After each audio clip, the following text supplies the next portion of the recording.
if it's a decoy to distract us from something 50 times bigger? Find out what is happening.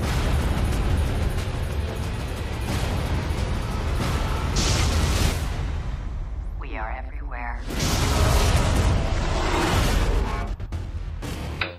Not enough action for me, though. Oh, no, That no, the it thing, was just, it was you know, a you know little what? boring. It was just trouble staying awake. You know. No, it was actually trouble sitting on the back of my seat because you're on the front of your seat the whole time.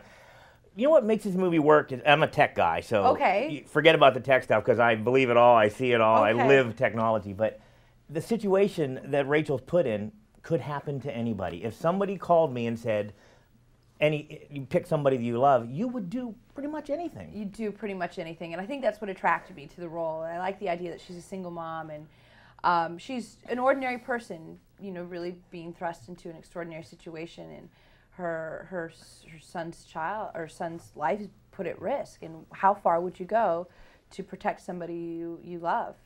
And I think for most people, that's pretty far. And you did so many great and fun things. I'm thinking how fun this was to film. But I think of, like, you fired a shotgun in this movie. Yeah. How was that? I mean, pretty good. It wasn't my first time firing a shotgun, but I did fire it from the hip, and I've never shot a shotgun or a rifle from the hip, so that had a good feeling. Isn't that a surreal statement? It's not the first time I fired a shotgun or anything. Well, I grew up around guns, so you know. But it really, really fun. I mean, I was just happy that they let me do it. And and I see all your driving skills came into play here. Yes. Except you had to look like a bad driver. Yeah. Well, that's not too difficult. You know, it was really fun because they closed down the streets of Chicago and essentially just let me drive like a bat out of hell, which is great. So that we had a lot of fun doing that. But that's such a massive, I mean, we've all seen car chases and they just keep getting bigger and bigger every time we see it. But I would imagine that, how long? Well, we shot that over 6 months. I mean, we were shooting it incrementally. So it was, you know, a day here, a day 2 weeks later. So at the end, we didn't really quite know where we were at in the sequence and how it was ultimately really going to look. And then we saw it and we thought, oh my gosh, that is incredible.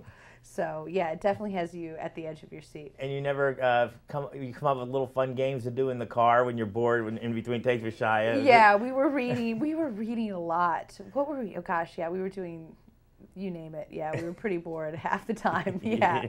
Also, a sequence in this movie that when I saw, I was just like, I'm assuming it was you, or half the time, but those luggage chute things. That was all me. Yeah, the chutes and ladders. We essentially called it chutes first of all, and ladders. what were you thinking? Were you ever like, this is going to be fun, and then you're looking at... No, I thought it was fun. You know, we spent about 4 days, I think, doing that, and that was really exhausting. By the end of it, we were really bruised and battered and, you know, bumped around quite a bit because it was a practical set. So we really were like DHL packages, essentially flying down these things. But we had a great time doing it. You have a whole new respect for the way things are shipped now. Yeah, exactly, exactly.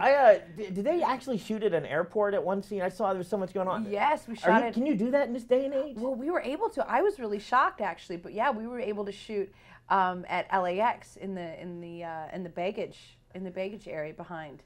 Yeah, so I know how that works now, and I kind of understand why your luggage always gets delayed. Yeah, because it's always just sitting around. Absolute fantastic movie. Thank Pleasure you to so see you. much. Thank you. Thank you. Appreciate that.